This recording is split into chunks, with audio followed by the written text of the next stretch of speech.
جو صحیح روایات سے ہم کو پتہ چلتا ہے شعبان کے بارے میں وہ کیا ہے کہ اس مہینے میں روزوں کی فضیلت ہے، یعنی ایک برکت والا مہینہ ہے، رمضان کی ابتدا ہے، رمضان کی تیاری ہے، اور کثرت سے نفلی روزے رکھنے چاہیے۔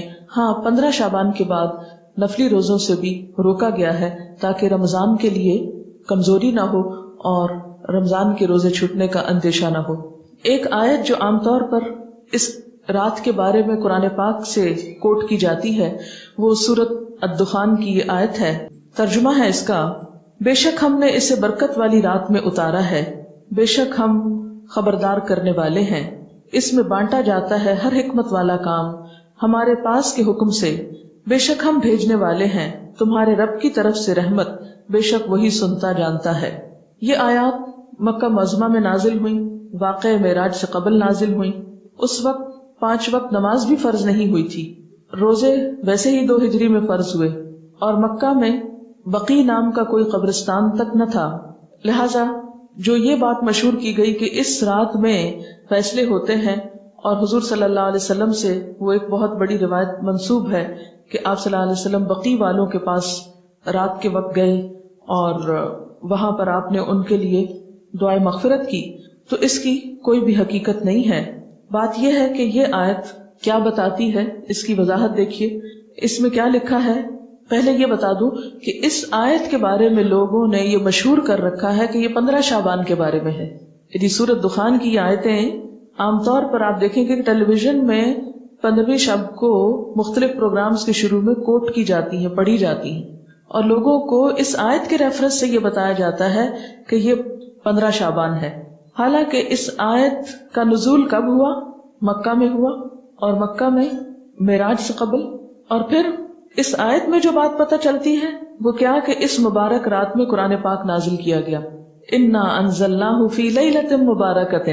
قرآن پاک ہی کی ایک اور آیت سے کیا پتہ چلتا ہے کہ قرآن پاک کب نازل ہوا؟ آپ بتائیے۔ رمضان میں نازل ہوا۔ سورۃ البقرہ کی آیت شہر رمضان الذی انزل فیہ القرآن، کہ رمضان وہ مہینہ ہے جس میں قرآن پاک نازل کیا گیا۔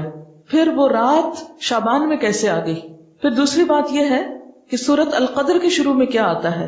انا انزلناہ فی لیلۃ القدر، اور لیلۃ القدر کون سی ہے؟ وما ادراک ما لیلۃ القدر، لیلۃ القدر خیر من الف شہر، تنزل الملائکۃ والروح فیہا باذن ربہم من کل امر سلام ہی حتی مطلع الفجر۔ ہمیشہ سے آپ کو معلوم ہے کہ اس سورت کی جو تفسیر کی جاتی ہے وہ کیا ہے کہ یہ کس رات کے بارے میں بات ہے؟ لیلۃ القدر کے بارے میں۔ اور لیلۃ القدر کیا شعبان میں ہوتی ہے یا رمضان میں؟ رمضان میں۔ اور رمضان کی کون سی رات ہوتی ہے؟ اس کے بارے میں تاکید سے نہیں بتایا گیا کہ کون سی رات، ہاں آخری عشرے کی رات ہے۔